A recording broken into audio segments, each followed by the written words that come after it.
사람들은 저마다 좋아하는 사람들이 있습니다. 저마다 좋아하는 사람들을 모델 삼고 그 사람들의 어떠한 목소리 또는 멘트, 삶의 습관, 이러한 제스처까지도 이렇게 모방하고 따라 하려고 하는 게 사람의 모습입니다. 어떤 사람들은 연예인들을 좋아하고 스포츠인, 기업인들, 성공한 사업가, 또 뭐 성도 중에 한 사람도 좋아하죠. 그래서 그 사람을 그대로 한번 모방하며 살아가 보려고 합니다. 물론 한 사람을 우리가 좋아하고 그 사람을 모방하며 살아간다는 것이 다 좋은 것은 아니죠. 우리 청소년들을 보게 되어지면 요즘에는 때가 너무 악하잖아요.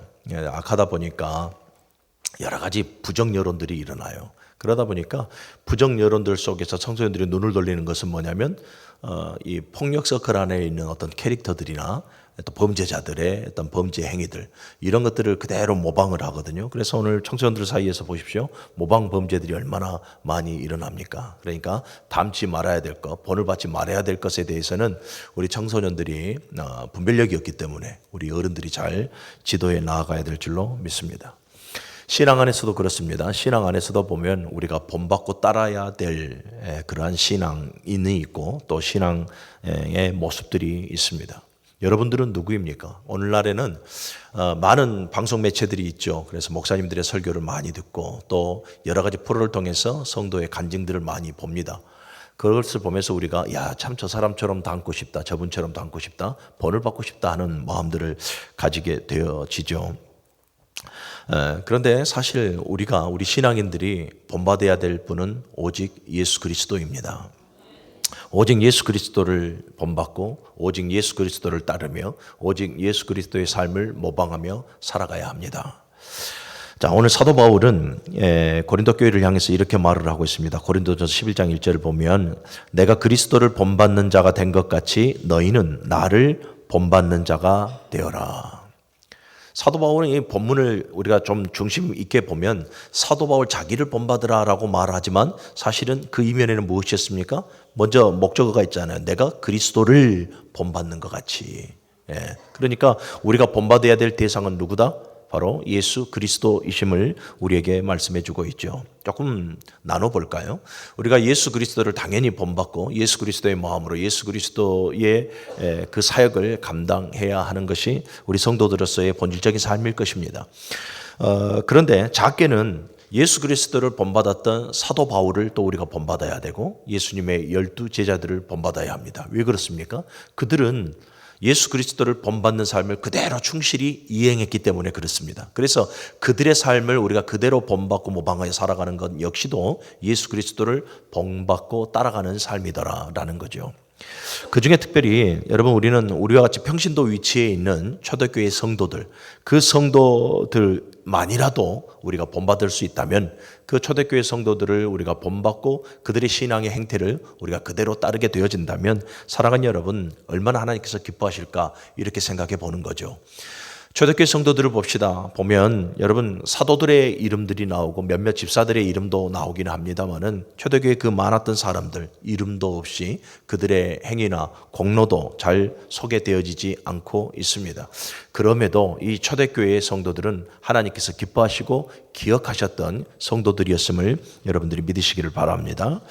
그래서 여러분 이 초대교회 성도들 보십시오. 예수 그리스도께서 십자가에 죽으시고 부활하신 이후에 사도들의 가르침을 받고 이후에 예수 그리스도를 본받고 예수를 믿는 처음의 사람들이었습니다. 그들이 거룩한 한 공동체를 이루면서 교회라 명명하여서 이렇게 신앙의 삶을 살아갔고요. 그들의 수고와 헌신과 복음의 신뢰와 복음의 그 능력과 복음을 증거하는 그 삶을 통해서 여러분 그들이 받았던 구원의 은혜가 오늘 우리에게도 그대로 흘러왔음을 믿으시기를 바랍니다. 그래서 우리들도 이제 그 초대교회 신앙인들의 모습을 본받고 우리도 누군가가 우리의 신앙의 모습을 본받아 그대로 그 은혜의 모습들을 흘려보낼 수 있기를 간절히 소원합니다. 여러분 그렇지 않습니까? 아빠가 엄마가 자식들에게 인정받는다라는 것, 여러분 재산을 물려준 것보다 더 커다란 그러한 유산 아니겠습니까? 또 우리들의 관계 속에서 누군가에게 내가 신뢰를 받는다라는 것 자체도 그한 인생 여러분 성공한 인생인 것이죠. 우리가 본받아야 될 이 초대교회 성도들의 신앙은 어떠했는지 오늘 그 신앙을 한번 좀 둘러보면서 우리도 그 신앙을 좀 본받고 그래서 우리 역시도 그 누군가에게 좀 인정받는 신앙인이 좀 되어봤으면 좋겠다. 소원하는 마음으로 오늘 하나님의 말씀을 풀어 나아가 보려고 합니다. 자, 초대교회 성도들의 신앙의 모습은 어떠했는가? 오늘 본문에가 좀 몇 가지로 기록되어져 있는데요. 먼저 42절의 말씀을 같이 한번 읽어봅시다. 시작. 그들이 사도의 가르침을 받아 서로 교제하고 떡을 떼며 오로지 기도하기를 힘쓰니라. 아멘. 이 초대교회 성도들의 모습을 먼저 보니까 마지막 하반절에 보니까 오로지 기도하기를 힘쓰니라라고 말씀을 하고 있습니다. 그러니 초대교회의 신앙인들, 우리가 놓쳐버리지 말고 본받아야 될 초대교회의 첫 번째 신앙인들의 모습은 기도하기에 힘썼다라는 거예요. 곧 기도가 생활화가 되어졌다라는 거예요. 주목해야 될 단어가 뭡니까? 오로지예요. 오로지. 그러니까 기도의 행태보다 무엇입니까? 기도의 본질 를 알고 그 기도하는 생활에 집중했다라는 것입니다. 사실 사랑하는 여러분, 이 초대교회 성도들 보십시오. 그들이 정말로 모여서 기도에 집중하려고 하는 형편은 못 됩니다. 그런 상황은 되어지지 못합니다. 왜 그렇습니까? 초대교회 예수 그리스도를 잡아 죽였지 않습니까? 그리고 예수 그리스도를 믿는 사람들을 얼마나 핍박했습니까? 그 핍박은 이루 말할 수 없습니다. 오늘날처럼 믿지 않는 사람들이 예수 믿는 사람들을 향해서 몇 마디 그냥 고함치고 조롱하는 것으로 끝나버리는 것이 아니었습니다. 엄청난 불이익이 있었죠. 사업도 직장도 또 더 심해서는 재산 몰수, 더 심해서는 여러분 목숨까지 위협받는 그러한 이 불리한 상황에 초대교회 성도들이 있었습니다. 매우 어려운 상황이죠. 그런데 그러한 상황 가운데 초대교회 성도들은 여러분 오로지 기도에 힘썼더라라고 말을 해요. 매우 불리한 상황 아닙니까? 자녀들, 가정을 부양을 해야 됩니다. 자녀들을 교육해야 되고 나름대로 하루하루의 삶을 연명해 나아가야 합니다. 그런데 그러한 생활 가운데에서도 이들은 오로지 기도에 집중했다. 기도의 생활을 이뤄냈다라는 것이죠. 할렐루야. 오늘 저와 여러분들이 바로 이 삶을 본받아야 될 줄로 믿습니다. 기도라고 하는 것이 뭡니까? 하나님의 뜻을 알아간다라는 것이고 그 뜻에 맞춰 내가 살아갈 수 있도록 나에게 지혜와 용기와 능력과 믿음을 달라라는 것이며 더 나아가서 전능하신 하나님이 내 아버지시니 모든 사건과 사고로부터 우리와 우리의 가정을 안전하게 지켜 보호해달라고 강구하는 것이며 내 모든 삶들을 하나님 앞에 의탁한다라는 우리의 마음의 소원을 기도의 제목 삼아 아뢰는 것입니다. 이것이 기도 아닙니까? 사랑하는 우리 무릉교회 모든 성도 여러분, 초대교회 성도들이 기도에 오로지 힘썼던 것처럼 오늘 저와 여러분들도 이제부터 더욱더 오로지 기도에 힘쓰는 기도의 생활을 이루며 살아가는 성도가 되어져야 할 줄로 믿습니다. 데살로니가전서 5장 17절의 말씀을 보십시오. 항상 기도해라. 이건 하나님의 명령이에요. 하나님께서 기뻐하시는 뜻이라고 분명하게 우리에게 명하고 있습니다. 그리고 성경에 나오는 모든 기도의 문구는 다 명령으로 되어져 있습니다. 선택사항이 아닙니다. 성도라면, 하나님을 절대적으로 신뢰하는 성도라면 가장 먼저 반응해야 될 것이 하나님을 찾는 행위, 그것이 기도거든요. 그러니 우리 무릉교회 모든 성도 여러분, 내가 성도라면 언제나 하나님을 가까이 하시고 하나님 앞에 기도의 생활을 이루며 살아갈 수 있기를 다시 한 번 더 주님의 이름으로 간절히 축원합니다. 여러분, 기도가 회복이 되어져야 합니다. 기도 생활이 회복이 되어져야 합니다. 왜요? 지금 우리가 살아가고 있는 이때가 마지막 때잖아요. 사단은 여러분 계속해서 저와 여러분들을 깨이고 무너뜨리게 하고 도전해 옵니다. 사단이 가장 먼저 하는 일이 뭡니까? 하나님과 우리의 교제를 차단하는 거예요. 기도를 막아버리는 거예요. 그래서 삶을 바쁘게 만들고 우리를 고단하게 만들고 여러 가지 염려나 걱정들을 우리에게 심어줘서 하나님을 찾지 못하게 만들어보는 건 여러분 이건 사단의 교율이에요. 우리는 이 사단의 교율에 무너져서는 안 돼요. 그래서 베드로전서 4장 7절에 베드로 사도를 통해서 하셨던 말씀이 뭡니까? 마지막 때에 너희가 깨어 정신을 차리고 근신하며 기도하라라고 말씀을 해요. 예수님도 십자가를 지시기 전날 밤에 제자들을 불러 모으시고 기도의 자리에서 어떻게 말씀하십니까? 시험에 들지 않도록 깨어 기도하라 말씀을 해요. 이 말씀을 여러분 역설적으로 생각해 봐요. 우리가 기도의 삶을 살아가지 않으면 계속해서 우리에게 시험거리가 오고 환난거리가 들어닥칠 수밖에 없고 그 시험과 모든 환난에 대한 그 해답을 우리가 취할 수가 없다라는 말이 되어져요. 여러분 정말로 이 마지막 때에 우리의 신앙에 대해서 얼마나 많은 것에 대해 도전이 옵니까? 이 많은 것에 사단이 계속해서 우리를 무너뜨리려고 하고 있는 이 마지막 때에 우리가 깨어 근신하고 정신을 차려 기도하지 않으면 우리는 무너질 수밖에 없음을 여러분들이 기억하시고 초대교회 성도들처럼 기도의 자리로 나아가십시오. 며칠 전에도 제가 새벽에 말씀드렸던 것 같아요. 여러분, 우리는 기도를 많이 해야지 생각을 많이 해서는 안 돼요. 생각은 여러분 나를 움직여요. 생각은 내 마음을 움직여요. 기도는 하나님을 움직여요. 생각은 내 마음을 편하게 만드는 줄은 모르겠지만 기도는 하나님의 마음을 얻는 거거든요. 그러니 여러분, 생각에 깊이 빠져서 이것저것 방황하면서 나를 움직이지 말고 하나님께 기도해서 하나님의 마음을 얻고 내 삶 속에 하나님께서 움직이실 수 있도록 여러분들이 하나님 앞에 여러분들의 삶을 내어드리시기를 바랍니다. 내가 움직이는 것과 하나님께서 움직이는 결과는 천지차이입니다. 로마서 8장에서 분명하게 말씀하시잖아요. 육의 생각은 사망이요 영의 생각은 생명과 평안이라. 할렐루야. 저와 여러분들이 아무리 생각하고 옳은 결론 내려서 실천한다 할지라도 감히 하나님의 그 생각에 우리가 버금갈 수가 없는 것이거든요. 하나님은 언제나 우월하신 분이고 하나님은 언제나 옳으신 분입니다. 감히 우리가 그분과 어떻게 견뎌낼 수가 있겠어요. 그러니 기도의 생활을 이루어서 하나님의 마음을 얻으시고 하나님께서 나를 위하여 일하실 수 있도록 여러분들이 하나님 앞에 기도의 생활을 하시기를 주님의 이름으로 간절히 축원합니다. 여러분, 기도하는 일이 왜 중요합니까? 성도로서의 첫 발을 내딛는 것이 바로 기도의 삶이기 때문에 그래요. 우리가 기도해야 하나님께서 내 삶 속에 역사하시는 것을 보게 되어지고, 우리가 기도해야 문제의 해결점을 찾게 되어지고, 기도해야 시험에 들지 않고, 우리가 기도하면 우리의 삶 속에 이 초대교회 성도들이 경험했던 그 표적과 이적들을 우리의 삶 속에서 경험할 수 있는 거예요. 우리가 기도할 때에 여러분, 예수의 이름의 그 권세로 말미암아서 모든 질병과 모든 약함과 실패와 저주의 영들을 우리가 떠나보낼 수 있음을 믿으시기를 바랍니다. 사랑하는 여러분, 좀 피곤해도 좀 지쳐도 내 집은 만인이 기도하는 집이라 이렇게 아름다운 교회를 하나님께서 세워두셨으니 오가는 길에 들려서 마음껏 부르짖고 기도하십시오. 누가 뭐라 합니까? 그러니까 여러분, 기도의 생활을 꼭 이루어내시면 하나님께서 얼마나 기뻐하시겠냐. 초대교회 성도들 오로지 기도에 힘썼던 것처럼 이제 우리 좀 기도의 생활을 이루는 체질로 바꿔 나아갈 수 있기를 간절히 소원합니다. 두 번째 보니까 우리 42절의 말씀을 같이 읽습니다. 다시 시작. 그들이 사도의 가르침을 받아. 아멘. 두 번째 초대교회 성도들을 보면 여러분, 그들은 하나님의 말씀을 매우 사모했다라는 것을 잘 알 수가 있습니다. 실질적으로 하나님의 말씀이 흥황할 때에 교회가 부흥되어졌다라고 말씀을 하고 있죠.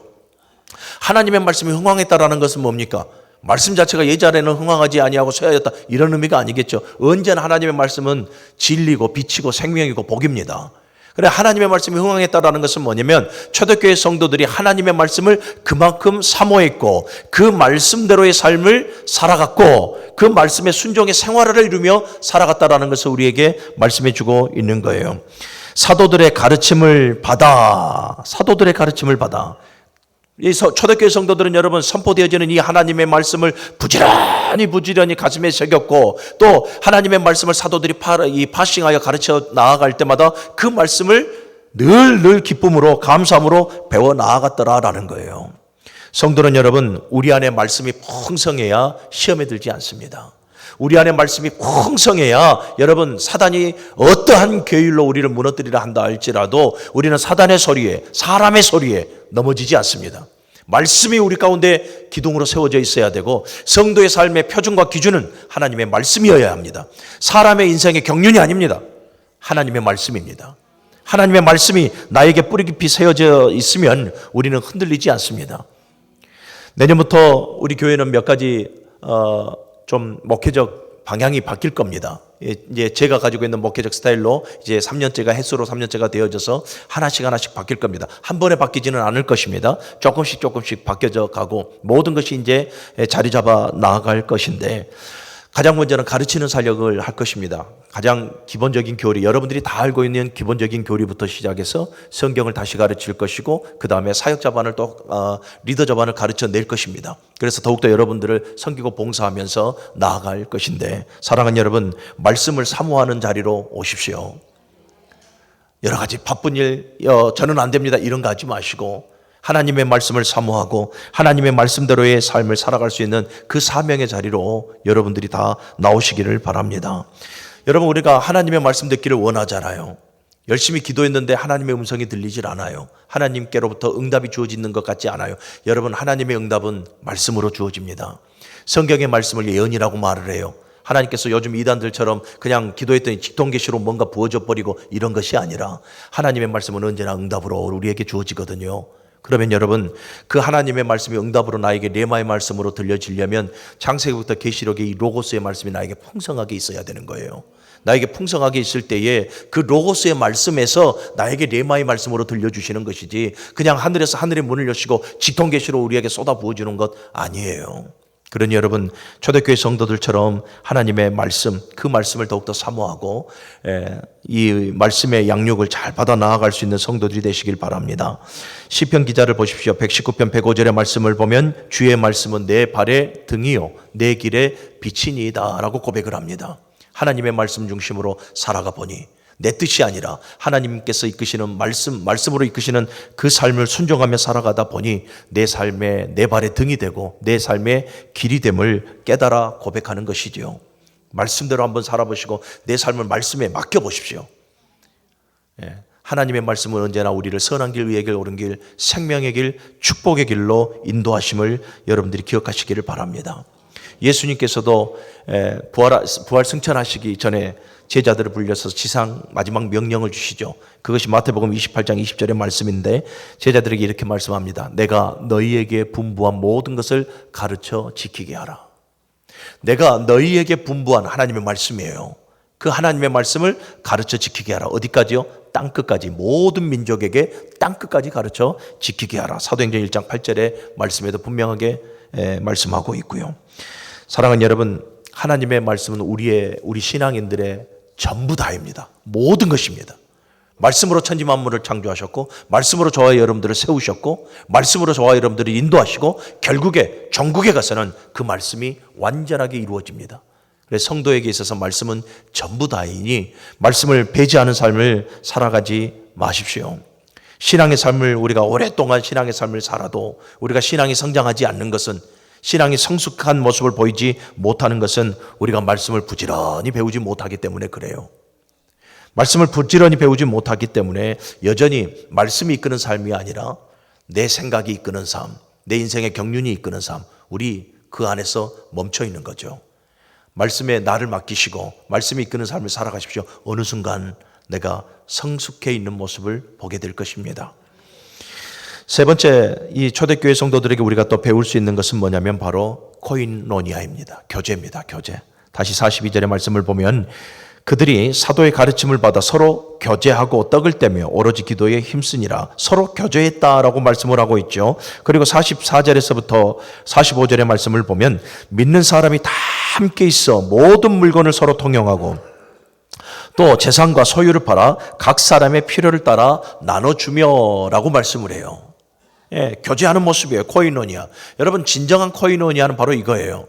진정한 코이노니아는 하나님의 말씀 중심으로 모여서 서로 기도하고 또 더 나아가서 지금 서로를 돌보잖아요. 서로를 돌보면서 그래서 자기가 가지고 있던 모든 재산과 소유를 팔아서 각 사람의 필요에 따라 나눠줬더라라고 말을 하고 있잖아요. 여러분, 초대교회 성도들 아까도 말씀드렸지만 매우 이 불리한 상황 속에서 신앙의 삶을 살아갔습니다. 가진 것이 무엇이 있겠습니까? 사업이, 재산 몰수, 목숨까지도 위험한 상황인데요. 물론 그 중에 또 여러 가지 융통성이나 또 가진 것이 있어서 재산이 있는 사람들도 있었겠죠. 보니까 밭을 팔았고 이렇게 재산도 있었고 소유도 있었던 사람이 분명하게 있었습니다. 그렇다고 해서 그것을 선뜻 성도들을 향해서 내놓을 수가 있었겠습니까? 이게 무슨 말이냐면 재산과 소유를 팔아 각 사람의 필요를 따라 나눠줬다라는 것은 여러분, 없는 자의 고통을 알았다라는 거예요. 마음의 위로를 받아야 될 자들의 그 마음을 알았다라는 거예요. 그들의 아픔을 공유할 수 있었다. 이게 여러분 교제의 본질이에요. 우리끼리 좋아 죽어서 그냥 모이는 그런 구역들이 아니라 구역을 모이면은 여러분 기도 중심, 말씀 중심이 되어져야 되고 그 다음에 성도들을 돌아봐야 되는 거예요. 그 사람의 마음은 아픈 것이 뭔가, 저 사람의 경조사는 무엇인가, 저 사람의 아픔과 기쁨을 서로 공유하면서 함께 세워져 나아가는 것, 이것이 코이노니아 교제의 본질인 거예요. 모이면 사람의 소리하고 세상적인 소리하고 원망과 불평하고 흠하고 모함하고 이런 거, 이거는 여러분 성경이 원하는 교제가 아니에요. 하나님의 말씀 중심, 기도 중심, 성도를 서로 돌아보면서 아름답게 교회를 교제하며 나아갈 때에 그 작은 그룹은 아름다운 교회가 되어지는 것이고 그 아름다운 구역들이 계속해서 교회를 성장시켜 나아가게 되는 것이다. 기억하시고 사랑하는 여러분, 초대교회 모든 성도들처럼 서로의 아픔을 공유하고 서로의 기쁨도 공유하면서 서로 나눠주며 나아갈 수 있는 성도들이 되어지기를 간절히 소원합니다. 디모데전서 6장 18절을 보니까 선을 행하고 선한 사업을 많이 하고 나눠주기를 좋아하며 너그러운 자가 되라 라고 말씀을 하고 있죠. 또한 너희의 착한 행실을 통해서 하나님께 영광을 돌리라 라고 또한 말씀을 하고 있습니다. 그러니 여러분, 여러분들이 속해 있는 모든 그룹들 또 여러분들의 모든 관계 속에서 서로를 돌아보고 아름다운 초대교회 성도들처럼 아름다운 코이노니아 교제를 나눌 수 있는 우리 문흥교회 모든 성도들이 되시기를 주님의 이름으로 간절히 축원합니다. 여러분, 결국 서로 공유하고 서로 아름다운 교제를 나눈다라는 것은 여러분 서로 섬긴다라는 의미예요. 서로 섬긴다. 그러니 여러분, 갈라디아서 6장 7절에서 말한 것처럼 성경의 진리를 바로 알고 서로 섬겼으면 좋겠습니다. 사람이 무엇으로 심든지 그대로 거두리라. 또 고린도후서 9장 6절의 말씀을 보면 적게 심는 자는 적게 거두고 많이 심는 자는 많이 거두리라. 이게 여러분 성경에서 우리에게 말씀하는 이 법칙 아니겠습니까? 진리의 법칙. 그러니 여러분들 마음껏 섬기시고 그래서 아름다운 교제를 통해서 하나님의 영광을 드러낼 수 있기를 바랍니다. 네 번째, 또 초대교회 성도들에게 우리가 본받아야 할 신앙의 모습은요, 46절의 말씀 같이 읽어봅시다. 46절입니다. 시작. 날마다 마음을 같이하여 성전에 모이기를 힘쓰고. 날마다 마음을 같이하여 성전에 모이기를 힘썼다라는 것은 결국은 뭡니까? 이들이 모이는 데 힘썼다라는 거예요. 여러분, 제가 교회에 부임한 지가 1년 6개월이 되었고 기억하실는지 모르겠지만 제가 첫 번째 부임 설교를 와서 여러분들에게 설교를 했는데 설교 제목을 아시겠습니까? 신앙의 생활화를 이루자입니다. 그리고 그 신앙의 생활화를 이루자는 그 제목은 지금까지 우리 교회의 표어로 남아있고 앞으로도 영구적으로 그 표어를 향해서 갈 것입니다. 모든 성도들이 신앙의 생활화를 이룰 때까지. 그 신앙의 생활화를 보면 가장 먼저 기도의 생활화를 이루자, 말씀과 순종의 생활화를 이루자, 전도의 생활화를 이루자, 그리고 사랑의 생활화를 이루고 모임의 생활화를 이루자. 모임의 생활화를 이루어야 합니다. 사랑하는 여러분, 모여야 공동체가 되어지는 거예요. 모여야 서로 합력하여서 주님의 몸된 교회를 더욱더 성장해 나아갈 수가 있는 것입니다. 여러분, 초대교회 성도들 보십시오. 초대교회 성도들 당시에도 모이는 것이 그렇게 쉽지 않습니다. 그래서 여러분들 보십시오. 초대교회를 보면 밤에 무리지어 다닐 수 없게끔 이렇게 법령화를 만들어 놔버렸어요. 누구든지 두세 사람이 모이는 것, 내 이름으로 모인 것에서 내가 너와 함께 할 것이다. 주님의 원하시면 모임이었는데, 그러나 이 당시의 유대 율법자들이나 이 로마에서는 이 기독교인들이 모이는 것을 극히 방해한단 말이죠. 그래서 이 저녁에 밤에 무리지어 다니는 것을 용납하지 않습니다. 그럼에도 초대교회 성도들은 그러한 불이익이 오더라도 그것을 감내하면서 모이는 데에 이들이 힘썼더라라는 거예요. 모여서 뭐합니까? 그들이 성전에 모여서 서로 집에서 떡을 떼며 순전한 마음으로 음식을 먹고 다 하나님께 찬송하고 기도하고 말씀을 배워 나아갔던 거였거든요. 교회의 모습이고 가장 이상적인 교회의 모습인 것이죠.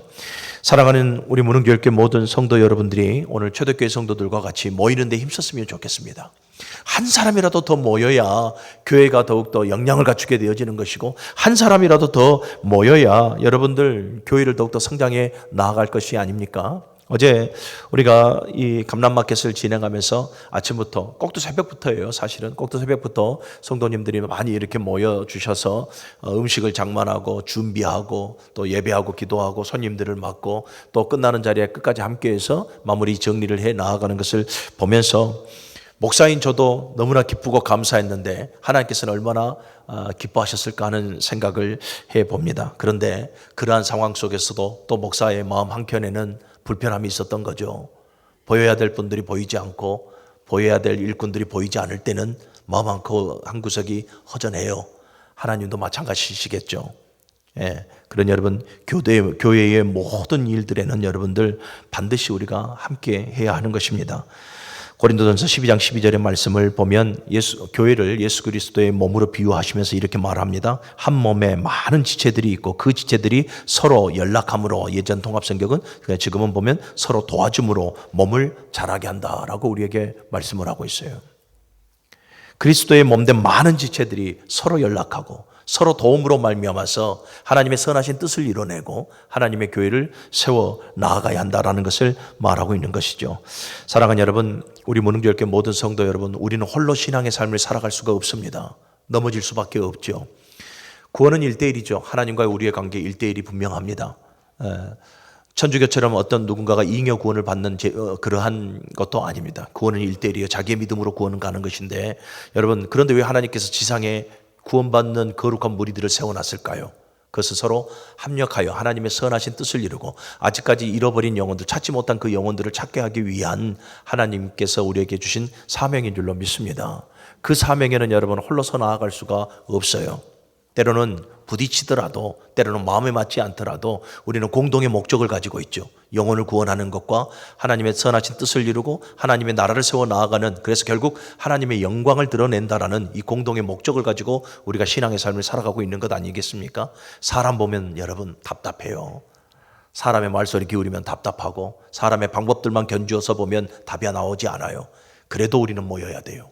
그래도 모여서 기도해서 하나님의 뜻을 우리가 찾고 서로 좀 양보하고 배려해서 주의 영광만을 위해서 우리가 나아가야 하는 것입니다. 목사가 예배의 자리에, 기도의 자리에 빠지지 말라라고 매번 외치고 권면하는 것도 여러분 같은 의미예요. 여러분 보십시오. 힘들어도 어려워도 바빠도 피곤해도 우리가 하나님 중심으로 교회에 모이지 않으면 여러분 우리는 영으로 시작했다가 육으로 마치는 사람이 되어질 수밖에 없어요. 그리고 기도보다는 말이 많아지고요. 기도보다는 생각이 많아지고, 또 우리가 교회 중심으로 모여야 성령의 감동대로 살아가지, 모이지 않으면 여러분 밖에서 감정대로 살아가요. 육신의 감정대로, 육신의 할 말 못할 말 전부 다 하며 살아가거든요. 여러분 이것이 습관이 되어지면 안 돼요. 교회에 모여야 만민이 내 집은 만민이 기도하는 집이라 했으니 교회에 모여야 더욱더 우리가 한 자리라도 기도하게 되어지는 것이고, 교회 안에 거할 때에 하나님의 은혜가 더욱더 선명하니 우리가 원망과 불평이 아닌 감사함으로 살아갈 수가 있는 거죠. 그러니 여러분 늘 초대교회 성도들처럼 교회에 모이기를 힘쓰고 모이는 생활을 이루어 나아갈 수 있는 성도들이 되시기를 주님의 이름으로 간곡하게 부탁을 드립니다. 마지막으로 이 초대교회 성도들에게 우리가 본받아야 될 것이 뭐냐면 전도의 생활화예요. 전도의 생활화. 47절의 말씀 읽어봅시다. 시작. 하나님을 찬미하며 또 온 백성에게 칭송을 받으니 주께서 구원받는 사람을 날마다 더하게 하시니라. 아멘. 아마 이 47절을 보면 초대교회에 관한 총평을 내리는 것 같아요. 초대교회 하나님을 찬미하며 온 백성이 칭송을 받으니, 여러분 찬송한다라는 건 다 들어있어요. 이들이 오로지 기도에 힘썼고 말씀을 사모하였고 이들이 모여서 서로 협력했었고 이들이 모두가 다 모이는데 열심을 갖고 있었고 아름다운 교제를 나누며 살아가고 있었고, 그러니 하나님께서도 기뻐하고 온 백성이 이들을 칭송하는 것이죠. 좋은 소문이 나는 거예요. 야, 저 교회 봤더니 싸우는 소리밖에 들리지 않더라. 야, 저 교회 봤더니 시끄러운 소리밖에 들리지 않더라. 여러분, 교회는 항시 좋은 소식, 좋은 소문, 선한 소문만 나가야 될 줄로 믿습니다. 유대율법자들이나 당시 로마 사람들은 모이지 못하게 만들고 그 교회를 계속해서 타파하려고 하고 있었지만, 여러분 주의 역사로 말미암아서 이들이 오로지 모여서 기도하고 말씀 중심의 삶을 살아가고 모여서 서로 아름다운 성경적 코이노니아를 교제를 이루며 나아가니 좋은 소문이 나는 거죠. 그래서 어떻게 합니까? 주께서, 이 대목이 매우 중요해요. 47장 하반절 보면 47절 하반절을 보면 주께서 구원받는 사람을 날마다 더하게 하시니라. 누가요? 우리가 아니에요. 열매를 맺게 하시는 주체께서 날마다 구원받는 사람들을 더하게 하시더라. 그럼 우리는 어디에 충성해야 됩니까? 좋은 소문이 나는 데에 충성해야 되는 거예요. 신앙의 생활을 이루는 문흥제일교회, 문흥제일교회 갔더니 미소만 아름다운 것이 아니라 기도의 생활을 이루고 말씀의 순종의 생활을 이루고 모임의 생활을 이루고 거룩한 교제를 이루고 전도의 생활을 이루고 야, 저 교회 갔더니 영적인 분위기가 달라. 어제 어떤 목사님께서 그런 말씀하시더라고요. 식사를 하시면서 와, 무능교회교회 들어오는 그 순간부터 나가는 그 순간까지 영적인 분위기가 너무 좋았대요. 자기 교회에서는 찾을 수 없는 그 분위기를 찾았대요. 그 말에 제가 너무나 기쁘고 정말 감사했어요. 여러분, 이 분위기를 계속 우리가 몰고 갔으면 좋겠습니다. 여러분, 어제 온 손님들을 통해서 우리 무능교회교회는 반드시 좋은 소문이 나요. 얼마나 기뻐요. 바자회를 하는데 어떤 분들은 조금 물건을 남겼기도 했습니다만은 또 어떤 분들은 완판을 했더라고요. 예, 그래서 어떤 또 참기름을 담당하는 분은 기분이 좋았던지 그 참기름 한 병을 또 저한테 또 한 병을 또 사주셨습니다. 예, 잘 먹겠습니다. 예, 무엇입니까? 좋은 거죠. 행복한 거죠. 여러분, 그런 모습들을 보는 거예요, 세상은. 그래서 교회가 좋은 소문이 나는 교회로 몰려들지 나쁜 소문이 나는 교회로 몰려들겠습니까?